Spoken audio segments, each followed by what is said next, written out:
Pernah dengar pepatah, sedikit demi sedikit, lama-lama menjadi bukit? Kita mendorong bola salju kecil. Nggak kelihatan keren, nggak terlihat berat. Tapi, perhatikan baik-baik. Setiap putaran menambah lapisan baru. Lalu lapisan berikutnya, sampai akhirnya bola itu terlalu besar untuk dihentikan. Kita sedang menonton kekuatan bola salju, dan inilah analogi termudah untuk memahami compound interest, alias bunga majemuk. Supaya jelas kenapa bola salju ini penting, kita perlu bedah dulu. Apa sebenarnya compound interest itu?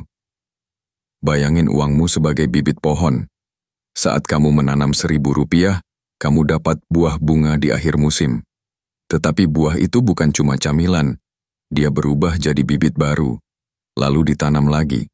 Lakukan terus berulang-ulang. Dengan kata lain, kamu dapat bunga dari pokok uangmu, lalu dapat bunga lagi dari bunga-bunga sebelumnya. Kalau returnnya rata-rata 10% setahun, Rp1.000.000 bisa jadi 2,6 juta di tahun ke-10, hampir 7 juta di tahun ke-20, dan lebih dari 17 juta di tahun ke-30, tanpa kamu nambah modal lagi. Kedengarannya gampang, tapi kenyataannya kebanyakan orang masih gagal memetik buah manis ini. Kenapa? Inilah jebakan terbesar, keinginan untuk cepat menjadi kaya. Ketika pikiran kita terprogram harus cepat, kita menilai peluang dari seberapa kilat hasilnya, bukan seberapa pasti.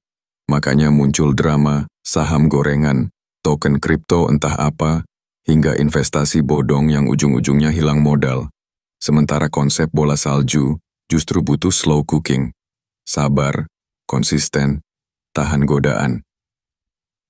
Kalau mindset instan itu jebakan, apa gantinya? Jawabannya sederhana, tapi agak membosankan. Sabar rasanya hambar. Nggak ada drama, nggak ada to the moon. Tetapi sabar memberi kita senjata bernama waktu, bahan bakar utama compound interest. Di 5 tahun pertama, keuntunganmu mungkin cuma cukup beli kopi. Di 10 tahun kedua, bisa jadi uang muka rumah. Di 10 tahun ketiga, bisa bikin kamu hidup tanpa bekerja lagi. Terlalu teoretis? Mari kita lihat contoh nyata. Orang yang mempraktikkan jurus sabar selama 7 dekade, Warren Buffett. Buffett mulai investasi saat sebagian kita masih main layangan. Namun fakta luar biasanya 99% kekayaan Warren Buffett baru muncul sesudah ulang tahunnya yang ke-50. Ibaratnya, 40 tahun pertama dia gunakan hanya untuk mendorong bola salju, 40 tahun berikutnya bola itu menggulung sendiri, menghancurkan segala hambatan di lembah. Lalu, apa jadinya kalau kamu bukan Buffett, tapi ingin mulai lebih cepat, atau mungkin sudah agak telat? Mari kita simulasikan. Keduanya nabung Rp1.000.000 per bulan, dengan imbal hasil rata-rata 10% orang pertama mulai investasi di umur 25 tahun, sampai usia 60 tahun total investasinya bernilai hampir Rp4 miliar. Orang kedua mulai di umur 35 tahun, hasil investasinya mentok di angka Rp1,5 miliar.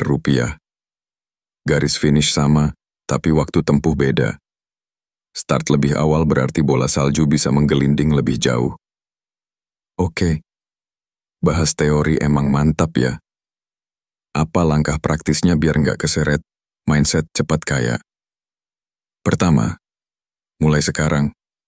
Berapapun nominalmu, jangan tunggu gaji 2 digit dulu. Kedua, buat setoran investasimu otomatis atau auto debit. Hal ini akan membuat sikap bikin disiplin dalam berinvestasi. Ketiga, cuekin. Semakin sering kamu liatin, semakin sering kamu goda diri sendiri buat tarik uang sebelum waktunya. Kalau 3 prinsip ini dipegang, tinggal satu pertanyaan. Mau dorong bola saljumu atau tetap hanya sebagai penonton orang lain? Cepat kaya, ibarat kembang api, terang sekejap, habisnya juga sekejap. Bola salju keuangan itu kayak matahari, bergerak perlahan, tapi pasti terbit setiap hari dan makin panas seiring waktu. Jadi, dorong bola salju pertamamu hari ini sekecil apapun, dan biarkan alam fisika, matematika, dan waktu menyelesaikan sisanya. Kalau video ini ngebuka mata kamu, Tekan like biar algoritma ikutan bantu teman-teman lain. Subscribe supaya kamu nggak ketinggalan seri finansial santai berikutnya. Dan share ke sahabat yang masih kejar cuan instan. Sampai jumpa, dan selamat menunggu bola salju kalian meledak.